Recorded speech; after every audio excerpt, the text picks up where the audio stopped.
back to Hoffman Reproductions. Good to be with you guys again today. And on today's episode, it's going to be kind of just a quick little video. I wanted to show off something that we just finished up. It's a recently completed custom order that we don't do a lot of these. We do a sword every now and then, but since they're kind of a rarity, I thought it'd be fun for you guys to check it out. So the example that we have here, we received from a customer several months ago, is a Revolutionary War era Cavalry Saber. Now, when you get into American-made Cavalry Sabers, there's a vast array, a lot of differences out there. Some of them were made just whatever materials they had on hand. Others are indeed works of art. This particular one, I'll wait till the motorized carriage goes by there. Okay, so this particular one is closely patterned after several originals that are known to have existed, attributed to James Potter. Now, James Potter was a swordsmith that lived in New York City in the time of the American Revolution, and he produced a number of swords for loyalist cavalry units. So he was a British sympathizer, even though I believe he was a born American, and produced over 1,000 different blades. It's thought that he probably imported the blades themselves because records don't indicate that he had the kind of tooling set up there that he could produce the sword blades. But after he received the sword blades from overseas, he'd go about fashioning all the various, the guard, the grip, the handle materials and whatnot to produce a good quality horseman's saber. Now, this particular one, as I said, is patterned after the several originals that have been attributed to him and have various design characteristics that follow those. And the original ones had blade lengths of around 34, 36 inches, which is very long for a sword, but Cavalry Sabers, that's about what they had. This one's a little shorter. The customer and I decided to cut this one back a bit to about 29 inches for various reasons. But other than that, the shape of the blade, the thickness of it, all the mounts and everything are pretty close to what the originals were.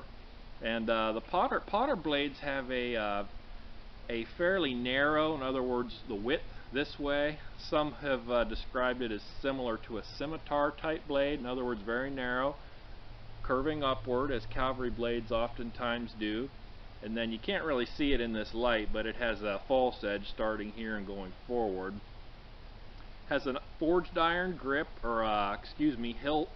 It's the 4 piercings, very popular in the time of the American Revolution. We utilize that same pattern, again replicating the originals.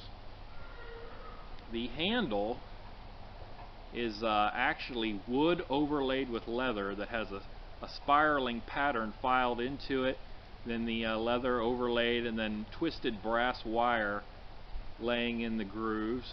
Has an iron pommel on it, and even though it's a larger sword, it weighs less than 2 pounds, it's very maneuverable and wieldy. One thing that you have to bear in mind, not only in the 18th century but earlier, big, heavy, bulky swords were pretty rare because whoever was carrying the sword needed to be able to wield it quickly and effectively to defend and attack. So blades were made as light as possible in order to still be effective and flexible, so that you could again defend or attack with relative ease. So we tried to keep that in mind and keep the weight close to what the original one would be, and it's even though it's a larger sword, very easy to wield and swing and defend with this.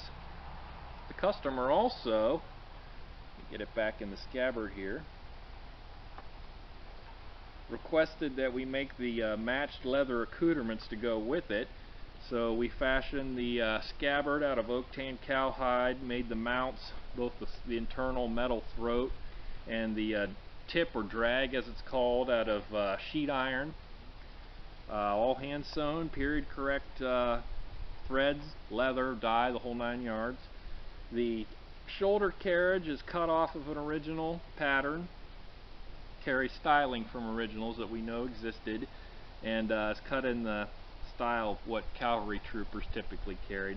Americans also carried these swords I believe, well, no, I thought it was Francis Marion. Another famous Southern partisan fighter carried one of these. I'd have to look and see exactly who it was. But when they could get them, of course, as captured pieces, Americans utilized these swords as well. But primarily a loyalist weapon. But going back to the shoulder carriage, there we go.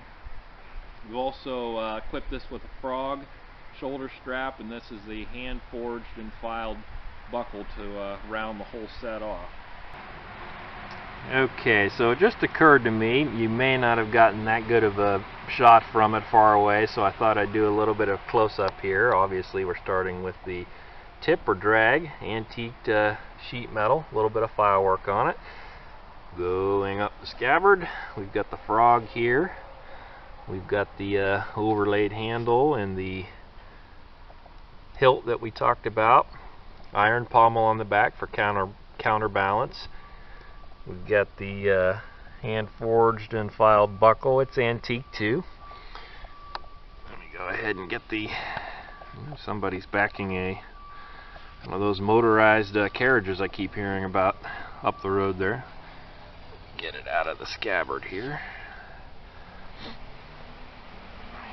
You can see the sword in the hand there. Again, it's a nice comfortable weight. I feel like I could swing this with ease if an attack would come. It'll probably just end up hanging on the wall or be used during reenactments, but nice to know you could use it if you had to. The customer actually requested that this piece be sharpened, so it does have a razor edge on, which it's already drawn some blood, my own, when I was putting the edge on it, so it cuts pretty good. Anyway, just a few close-up shots here before we go. The blade's actually lightly antiqued. It's a nice light gray color. It's catching the light right now, but it's got a nice antique color to it. So that pretty much wraps it up, and again, just thought we'd display it here.